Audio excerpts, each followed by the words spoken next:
AB फॉर्मसाठी गेले 2 दिवस उमेदवारांच्या जीवाची घालमेल सुरू होती। ज्या एबी फॉर्ममुळे अनेकांचं नशीब पालटणार आहे आणि जो एबी फॉर्म मिळाला नाही म्हणून अनेकांच्या डोळ्यांमध्ये अश्रू होते, अनेकांच्या संतापाचा बाण फुटला होता। तो एबी फॉर्म नेमका असतो तरी कसा, सांगतायत आमचे प्रतिनिधी किरण ताजणे। बघूयात।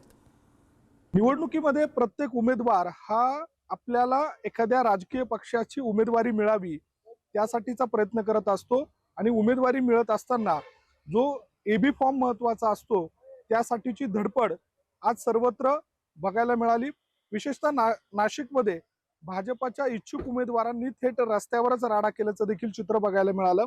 ज्या एबी फॉर्म साठीची ही धडपड असते तो नेमका एबी फॉर्म कसा असतो ते आपण आज जाणून घेणार आहोत। माझ्यासोबत एबी फॉर्म आहे, ए आणि बी असे 2 फॉर्म असतात, ज्यामध्ये सुरुवातीला आपण बघणार आहोत जोडपत्र 1 म्हणजे हा ए फॉर्म असतो। कोणत्या पक्षाचा एबी फॉर्म आहे तर त्याचे यामध्ये वरील बाजूला जी माहिती आहे, ज्या ठिकाणी हे जमा करायचं आहे त्यांच्यासाठीचं प्रति आयुक्त, जिल्हाधिकारी किंवा निवडणूक अधिकारी यांच्याबाबतचे असते।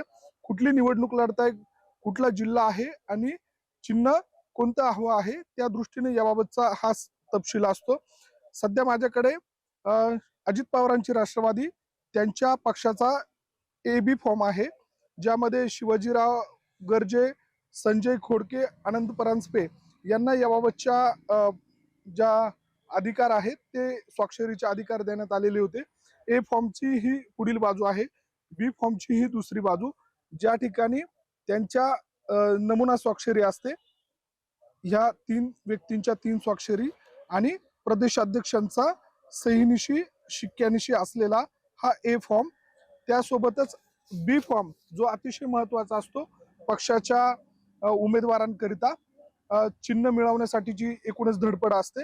हा जोडपत्र 2 यासाठीचा हा फॉर्म आहे, ज्या ठिकाणी सदस्य साठीची आहे, महापौर पदासाठी आहे, थेट अध्यक्ष आहे, स्थानिक स्वराज्य संस्थांच्या दृष्टीने असलेला हा बी फॉर्म आहे। पक्षाच्या उमेदवाराचं नाव त्या ठिकाणी असतं, उमेदवारांच्या वडिलांचे किंवा पतीचे नाव, पक्षाच्या उमेदवाराचा पोस्टाचा पत्ता, पक्षाच्या उमेदवाराचे नामनिर्देशन छाननीमध्ये रद्द झाल्यास अथवा मूळ उमेदवाराने माघार घेतल्यास त्याची जागा घेणाऱ्या पक्षाच्या पर्यायी बदली उमेदवाराचे नाव, म्हणजे जर एखादा मूळ उमेदवार असेल त्याचं नाव जर काही कारणास्तव रद्द झालं तर त्याच्या व्यतिरिक्त दुसरा उमेदवार जो पर्यायी दिलेला असतो आणि त्याचा पुढील वडिलांचे नाव आणि उमेदवाराचा पोस्टाचा पत्ता असा हा पहिल्या पानावरील तपशील आहे। आणि दुसऱ्या पानावरील जो तपशील आहे तो या ठिकाणी ठिकाण, तारीख, काँग्रेस पक्षाचं जे अजित पवारांच्या राष्ट्रवादीचा शिक्का आहे तो आणि शिवाजीराव गर्जे सरचिटणीस यांचा या ठिकाणी सही आणि त्याबाबतचा शिक्का, अशा स्वरूपाचं हे बी फॉर्म आहे। असे 2 फॉर्म असतात ज्यासाठीची धडपड हा प्रत्येक पक्ष करत असतो।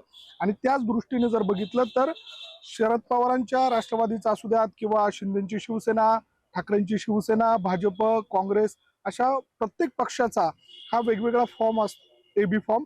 आणि आपल्याकडे जो आहे तो अजित पवारांच्या राष्ट्रवादीचा आहे। प्रत्येक उमेदवार हा पक्षाचं नाव आणि चिन्ह मिळवण्यासाठीचा आजच्या दिवशी आटापिटा करताना आपल्याला पाहायला मिळाला।